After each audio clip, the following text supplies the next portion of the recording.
On August 21, 2013, chemical weapons were used in the Syrian conflict yet again.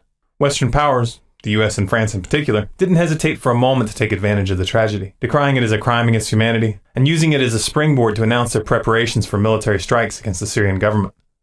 Make no mistake, this was a crime against humanity, but the gas was not used by the Syrian government. It was used by the NATO-backed rebels.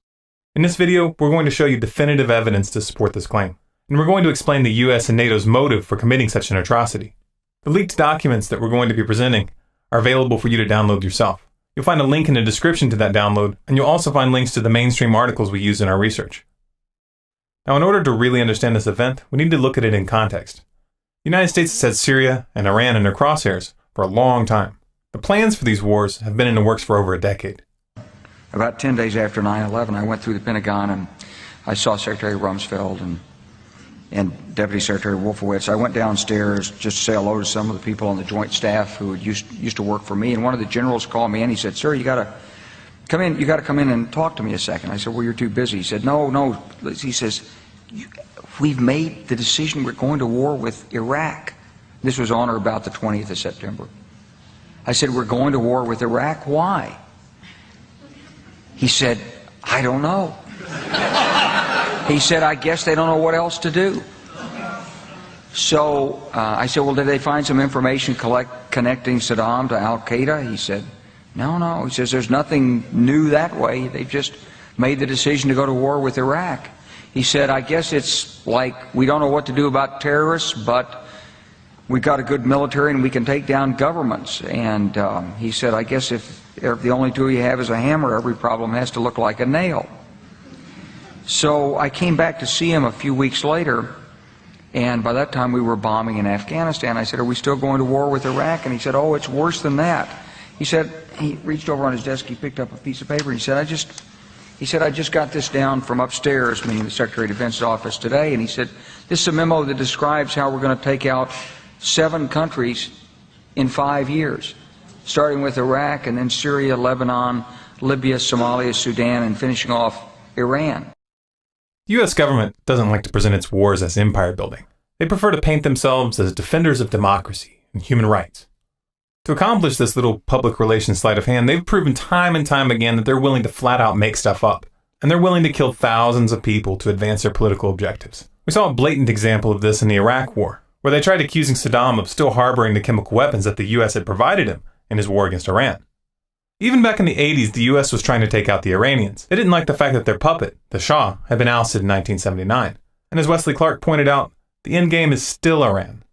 For a long time, they tried going after Iran directly by accusing them of building nuclear weapons. But this line of worn-out propaganda fell apart when elements within the CIA and Mossad came forward stating that there was no evidence that Iran even intended to build such a weapon. You can only cry wolf so many times before people start rolling their eyes. So these chicken hawk neocons switched their strategy and decided to go after Syria to get to Iran.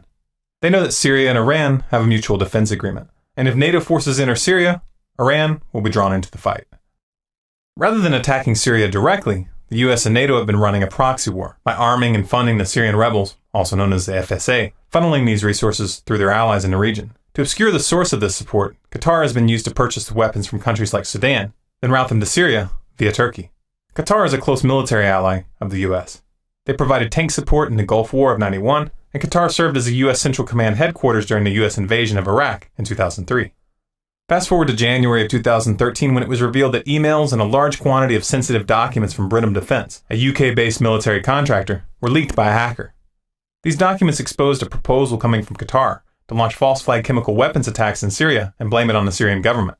According to the documents, the plan had the full support of Washington, and enormous sums of money had been offered for the project. The person sending these emails was David Goulding, the managing director of Brenham. The addressee was Philip Doughty, dynamic director and founder of Brenham Defense. By accessing the servers, the hacker was able to obtain the scans of Doughty's passport, resume, as well as the passports of the Ukrainian operatives that the email suggested should be used to carry out the attack. The leak also included hundreds of other documents containing detailed financial and operational information for Brenham Defense, including scores of signed contracts, weekly assessments, and incident reports for projects in multiple countries. Among these were details regarding a contract with Saudi Arabia to help prepare their forces for war with Iran. The leaks also depicted a tight business relationship with the infamous war profiteer, Halliburton. The documents acquired by this hacker were not easy to come by. Most of the places where they were uploaded were taken down very quickly without explanation. However, we did manage to get the files, and we've spent quite a bit of time analyzing them. After investing this time, it's very clear to us that they're real. But don't take my word for it. Just take a look in the description for the download link and go verify for yourself. This leak was never mentioned by the mainstream media at all in the United States or Europe. And there was no investigation whatsoever, even though what was being discussed here was clearly plans to commit a war crime. 3 months passed, and on March 19th, sarin gas was used in Syria near Aleppo. Israel and the US promptly blamed the Syrian government for the attacks, even though many of those who were killed were Syrian government soldiers. Obama began talking about the event as a red line that had been crossed, and the warmongers began their saber-rattling in earnest. However, the UN insisted on investigating the issue themselves, and on May 6, 2013, UN investigator Carla Del Ponte went public stating that evidence from their investigation indicated that it was the Syrian rebels who had used the sarin gas, and that there was no indication that the Syrian government had launched any chemical attacks whatsoever. Russia's UN ambassador Vitaly Churkin agreed with Del Ponte after Russian experts visited the location where the projectile struck and took their own samples of the material from the site. Those samples were then analyzed at a Russian laboratory certified by the Organization for the Prohibition of Chemical Weapons. According to the lab results, they found that the presence of hexogen, utilized as an opening charge, and which is not used in standard chemical munitions, pointed to the attack being launched by the rebels. Rather than cover this development, the mainstream media did what they always do when they don't want the public to look at something. They simply changed the subject. Now, of course, the fact that the US-backed rebels had attempted to frame the Syrian government in order to build support for a NATO invasion would be bad enough. They were trying to start a war of aggression. But let's remember that sarin gas was in fact used. This means that the US and its allies were willing to commit a blatant war crime, killing scores of civilians in order to justify toppling Assad. Nor did the US withdraw their support after this event. In fact, they increased it. In July, the US began openly discussing, quote, kinetic strikes against Syria, as if their lies hadn't been exposed. This, of course, brings us to the attack on August 21st, 2013, where they attempted once again to frame the Syrian government for the use of sarin gas, and once again, they got caught. The first wave of media coverage tried to pin the attack on the Syrian government, and the US and France instantly came out condemning Assad. By August 24th, the Pentagon had already announced plans for missile strikes. But even as they did, their story was already falling apart. The Syrian army came forward that same day with footage to back up their report that they had uncovered a massive chemical weapons cache in rebel tunnels in the Damascus suburb of Jobar. This is the exact neighborhood where the chemical attack took place. The Syrian government's version of events is backed up by several key bits of evidence.